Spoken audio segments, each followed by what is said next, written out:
lives in Toronto now, hailing from the States, and to look out and to see such academic prowess in people of color does something to my heart that I can't adequately explain to you. My sentiment exceeds my vocabulary. I do believe tonight is worthy of celebration. With that, I'm going to ask you to celebrate with me right off the top, if you don't mind. When I say clap, can I get everybody to clap, but just one time together? Can we try that? Ready? Clap! Very nice. Again, clap! Clap! Clap! Now, when I say stand, can you say up? Stand! Stand! Stand! Now, we're going to add something to this. This time when I say stand up, I don't not only want you to say it, but do it. Stand! Ready? Clap! Clap! Clap! Clap! You may be seated. I am extremely excited to be here with you. And there is absolutely an incredible bond that exists as I look out over the audience tonight. That there is an unmistakable semblance that I see in this audience.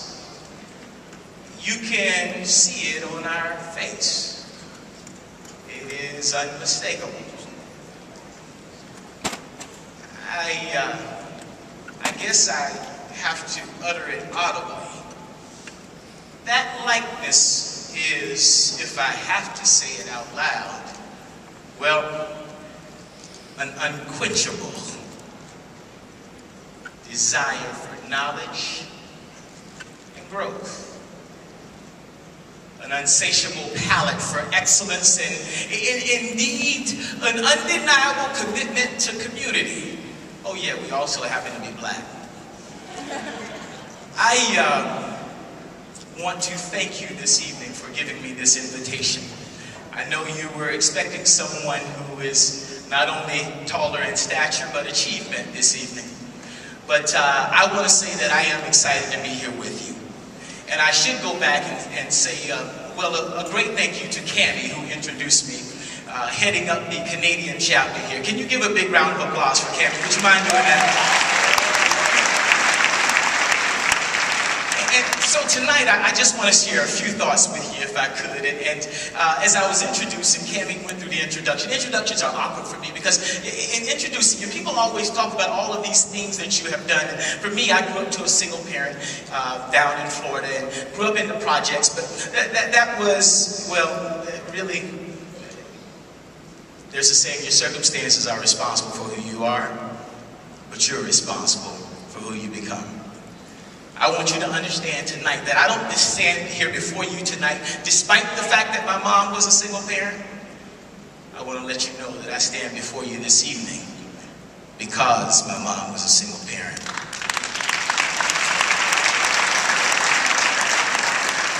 Saying that I learned how to run the football early, and that's basically how I was introduced. I ran for more yards than any player in pro football history when I played the game, guys. And I'm a pretty little fella. I ran for over 25,000 yards in my career. They went on to put me in the Canadian Football League Hall of Fame. And when I say that, I want to say that the very first thing I want to tell you tonight is to know who you are. You see, because that idea of running with the football and all of that, and Cammie did a great job of expressing the things that I was able to accomplish on the field. But I want to let you know tonight that that does not identify who I am. You see, if you want to know who I am, who I truly am, I'm the husband of Diane. That's my bride who I live to serve.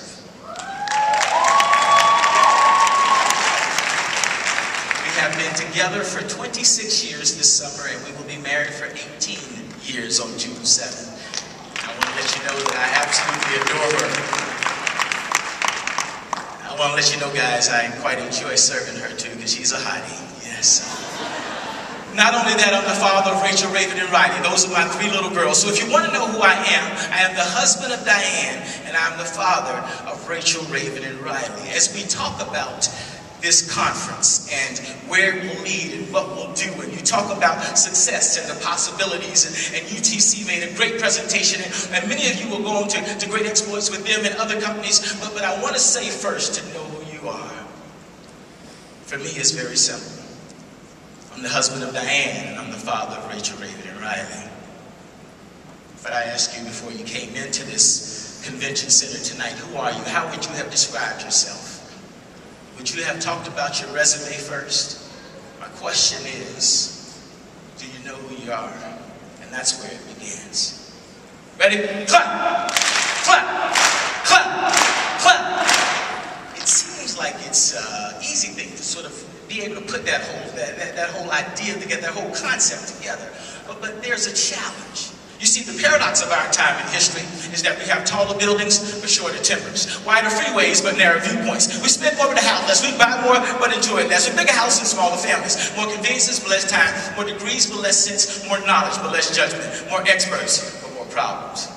We drink too much, smoke too much, spend too much, laugh too little, drive too fast, get too angry too quickly, stay up too late, get up too tired, read yourself too much, TV too much, and pray too seldom. Indeed, we have multiplied our possessions, but reduced our values. We talk too much, love too seldom, and hate too often. Give me love, man. Give me love. We've learned how to make a living, but not a life. We've added years to life, but not life to years. We've been all the way to the moon and back, but have trouble crossing the street to meet the new neighbor. How you doing? All right. Nice to meet you, man. These are the times of fast food and slow digestion, of tall men and short character, of steep profits and shallow relationships. These are the times of world peace, but domestic warfare, of more leisure but less fun, of more kinds of food, but less nutrition.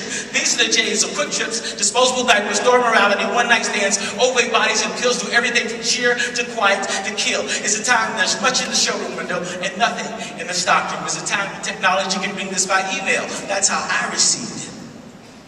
And it's a time you can either choose to share this insight or just hit delete. What I'll ask you to do today is to understand that life is not about stuff. It's about people. Ready? Clap! Clap! Clap! I say stand, you say up. Stand! Stand! Stand! Dr. King,